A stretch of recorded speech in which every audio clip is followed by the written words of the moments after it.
Now, Bernie Sanders is facing a good amount of backlash for praising Fidel Castro's communist reign over Cuba, which frankly is awfully unfair if you ask me. After all, it seemed to work out for everybody. You know, if you ignore the poverty, starvation, economic despair, and oppression. Because what's a little malnutrition when you've got the government cheese, right? Just not actual cheese, because nobody could afford that.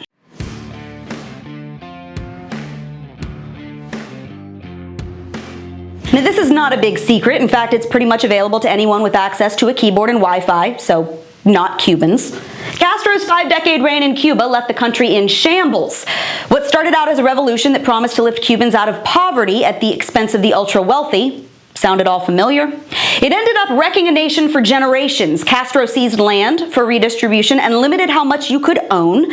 His socialist policies like free education, wage limits, rent control, and health care for all bankrupted the entire country. When the Soviet Union collapsed because its own socialist model went belly up and Cuba lost those subsidies and trade agreements, malnutrition triggered an outbreak of disease so bad that the state's free healthcare system could not keep up. Cubans were forced to buy rationed food with government food cards. Things like dairy products and meat were too expensive for most people to buy on the regular.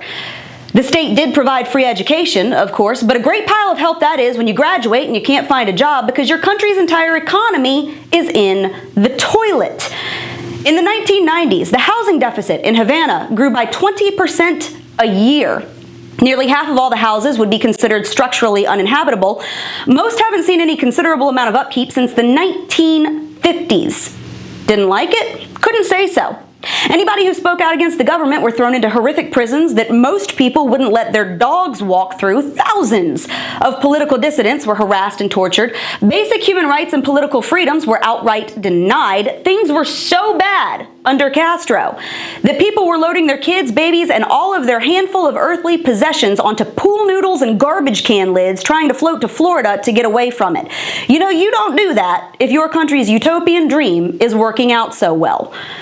Now, Sanders says this. We're very opposed to the authoritarian nature of Cuba. But, you know, it's unfair to simply say everything is bad. You know, when Fidel Castro came into office, you know what he did? He had a massive literacy program. Is that a bad thing?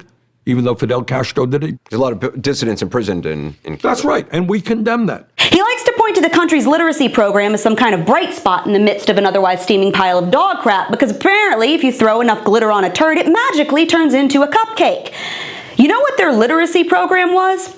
It was force-feeding people communist propaganda at the point of a government gun. So hey, you know, sorry about your lack of basic freedom and, you know, food, but at least you can read about your own oppression in a book, right? Great. See, this is socialism. This is communism. It's one and the same. Guess how we know? Because Karl Marx said so. There is no utopia. There's no final destination where everyone is free and healthy and happy and dancing through the fields chasing butterflies. There is no socialist paradise that we just haven't discovered because no one's done it right yet.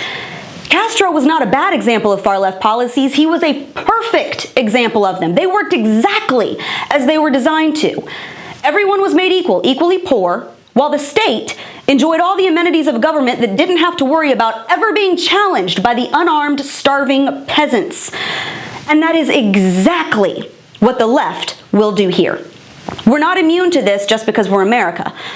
We can go down with the ship just as easily as any other nation that has ever ushered in these terrible, awful, no good, very bad policies that have never worked in the history of mankind. All of the medical innovations made possible by a free market, all that technology, all the means of production, all gone. The agricultural advancements that have fed billions, the biomedical engineering that has cured diseases and given us vaccines and prosthetics, gone. All gone. You will own nothing, not even yourself. This is not a secret. It's right there in the history books over and over and over again. Cuba, Venezuela, the USSR, all lying in ruin, thanks to revolutions that promise to solve everyone's problems if you will just surrender your freedom and any sense of personal responsibility to the state. And I don't know about you, but I would rather sweat every single day for the little that I do have than wind up face first in the dirt licking the boots of a government that promised to save me and trampled on me instead. And that's your Reality Check, America. Make sure you subscribe to our YouTube page, that you like us on Facebook and Twitter, and stay sane out there.